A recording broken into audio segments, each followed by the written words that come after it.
All right, guys, so a little follow-up video on fixing the leak for this packing in here. When we got that, this flax 1/4-inch packing, basically looks like a little rope, square rope, 1/4-inch by 1/4-inch. And we're gonna take that, we're gonna cut it to a perfect size, and we're gonna pack it in there. I'll show you what I do.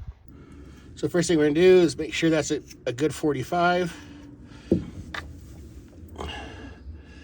We're gonna wrap this around, and we're gonna try to make it pretty close to where it's even on both sides. So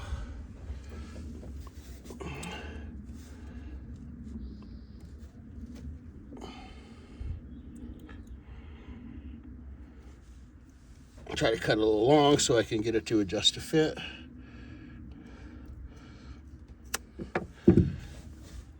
So a lot of people ask me, how do you know how to do what you do?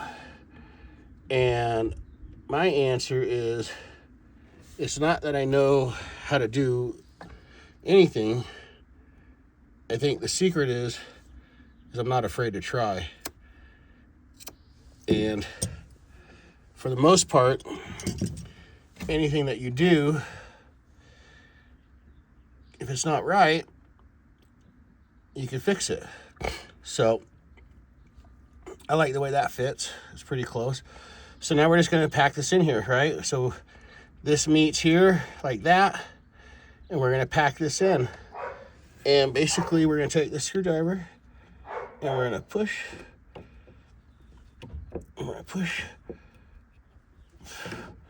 And we're going to pack that all the way around until it fits inside that nut. And we're going to keep doing that. And we're going to get that all the way in there. And basically, I'm not going to video the whole thing. We're going to pack 3 of these in here. So the first one will go to about right here. The second one should go to about right here. And the third one will go basically to right about here. So like I said, we're just packing this around that shaft into that nut.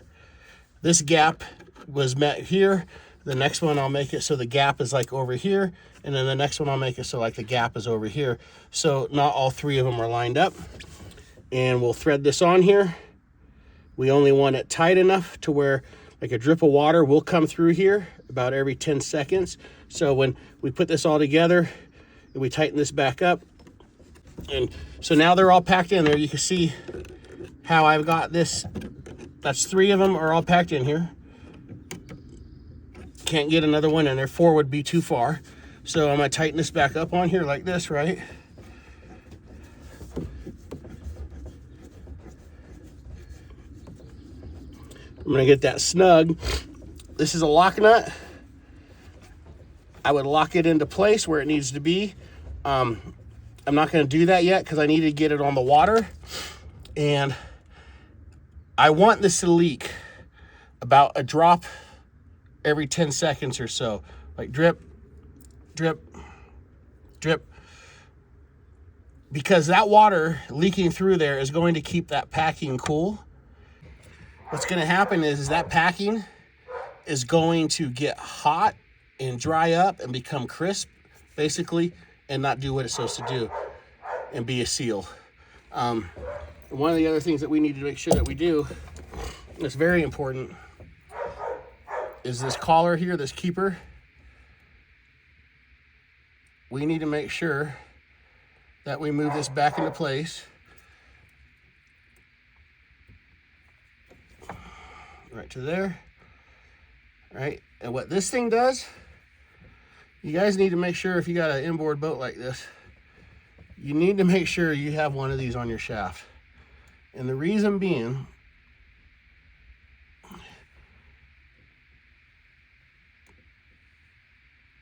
is if for some reason, say you don't have this, and your shaft comes loose from this hub here, it will, and you're going at speed, it'll come out of your boat and hit the rudder and flip this boat over.